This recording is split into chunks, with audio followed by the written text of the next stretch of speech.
chapter 1. It says, this is what happened during the times of Xerxes.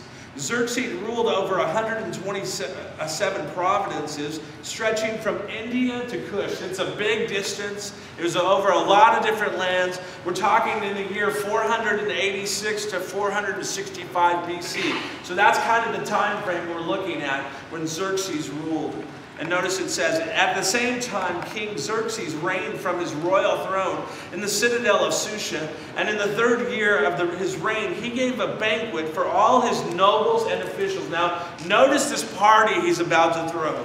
The military leaders of Persia and Media, and the princes and the nobles of the provinces were present. And for a full 180 days, he displayed the vast wealth of his kingdom and the splendor of his glory of his majesty. How long did Xerxes' party last? 6 months.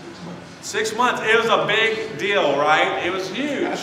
Right? The king just wanted to show everybody, this is how great I am. And for the next 6 months, we're just going to party on. Dude, I don't know. Let's get, sorry, Wayne's World there. Verse 5, it says, when these days were over, the king gave a banquet. He wasn't done, okay? And lasting 7 days in the enclosed garden of the king's palace, and for all the people from the least to the greatest who were in the citadel of Susa. Now notice this. The garden had linen fastened with cords of white linen and purple material to silver rings on marble pillars. There were couches of gold and silver on a mosaic pavement of porphyry, marble, and mother of pearl, and other costly stones. And wine was served in goblets of gold, each one different from the other. And the royal wine was abundant, in keeping with the king's liberality. It was open tap, right? And he gave everybody a gold goblet to just go ahead, drink your fill. It's okay. We're going to just have this banquet. It's going to be amazing. For the next 7 days, we're going to do this. And I want you to notice what happened. It says, by the king's command, each guest was allowed to drink in his own way. For the king instructed all the wine stewards to serve each man what he wished. And notice this. Queen Vashti also gave a banquet for the women in the royal palace of King Xerxes. So here we have the king throwing this big party, 180 days, 6 months, and then for 7 days we're going to have another banquet. At the same time, his wife is going to throw a party too. Notice what it says in verse 10. On the 7th day, when the King Xerxes was in high spirits from wine, you guys know what that means, right? He was drunk, right? He was drunk, and he was acting pretty dumb. I want you to notice what he does. He commanded the 7 eunuchs who served him, and it gives their names, and then notice it says in verse 11, to bring before him Queen Vashti, wearing her royal crown. Now notice why. In order to display her beauty to the people and nobles, for she was lovely to look at. Now can you imagine this king? Here he is, a little bit tipsy. Right? He's wanting to show everybody how great he is. He throws this amazing party, and now he wants to bring out his trophy wife so everybody can look at it. Notice what it says. But when the attendants delivered the king's command, Queen Vashti refused to come. Then the king became furious and burned with anger. She says, no way, I'm not going to go out there and walk in front of your friends so they can look at me.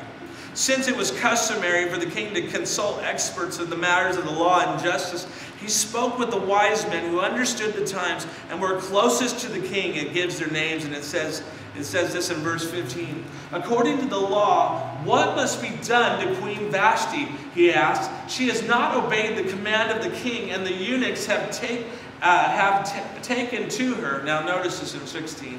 Then Memucan, I guess that's his name, Memucan, replied in the presence of the king and the nobles, Queen Vashti has done wrong, not only against the king, but also against the nobles and the peoples and all the provinces of King Xerxes. Now, follow this story.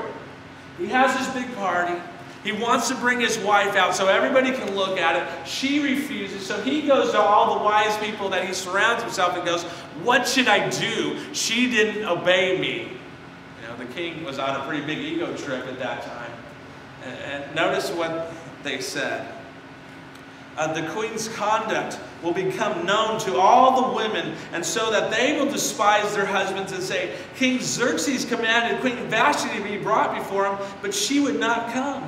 This very day the Persian and Median women about the nobility who have heard about the queen's conduct will respond to the king's nobles in the same way, and there will be no end of disrespect and discord. Now follow the story.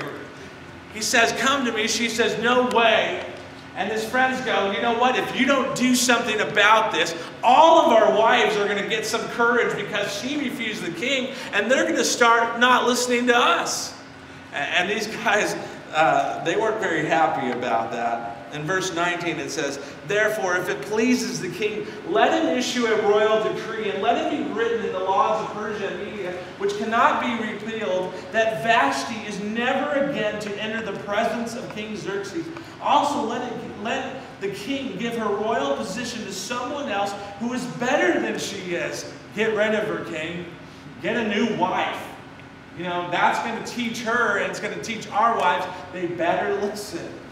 And then it says, then the king, when the king's edict is proclaimed throughout all the vast realm, all the women respect their husband from the least to the greatest. And the kings and his nobles were pleased with this advice. And so the king did as Memucan proposed. And he sent dispatches to all parts of the kingdom, to each province in his own script, and to each people in its own language, proclaiming in each people's tongues that every man should be ruler over his own, what, guys?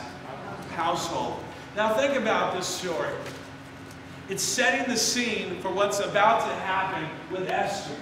We have this king who's on a big ego trip after throwing this amazing party, and he's a little bit tipsy, and he says to his wife, you come out here, and she says, no way.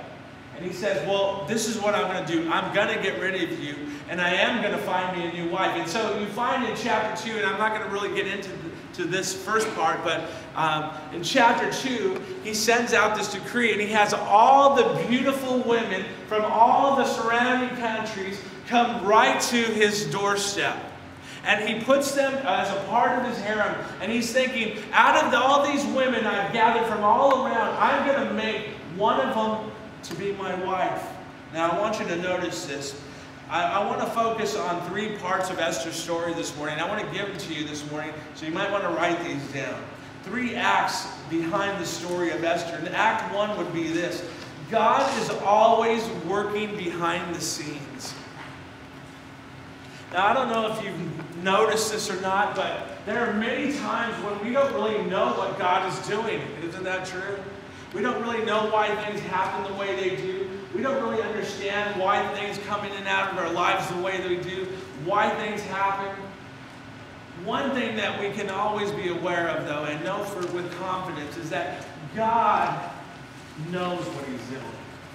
And no matter what it might look like around us, God is always working behind the scenes. And I want you to see how God worked through this story of this king to do what he did to his wife, to bring about an amazing thing that Esther did. Now notice this.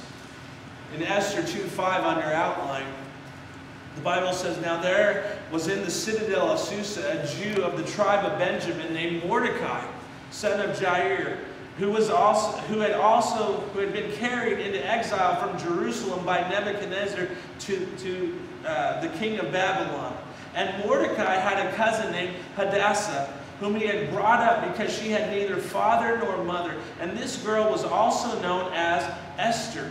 She was lovely in form and features, and Mordecai had taken her as his own daughter when her father and mother died. Now, think about this. This man Mordecai, he's brought into captivity under King Nebuchadnezzar, and he's living in this foreign land with these foreign people, and he has this niece who he's taking care of because her parents have passed away. And she became one of the ladies that was brought to the king. Notice this is what it says. When the king's order and edict had been proclaimed, many girls were brought to the citadel of Susa. Esther also was taken to the king's palace. Notice this.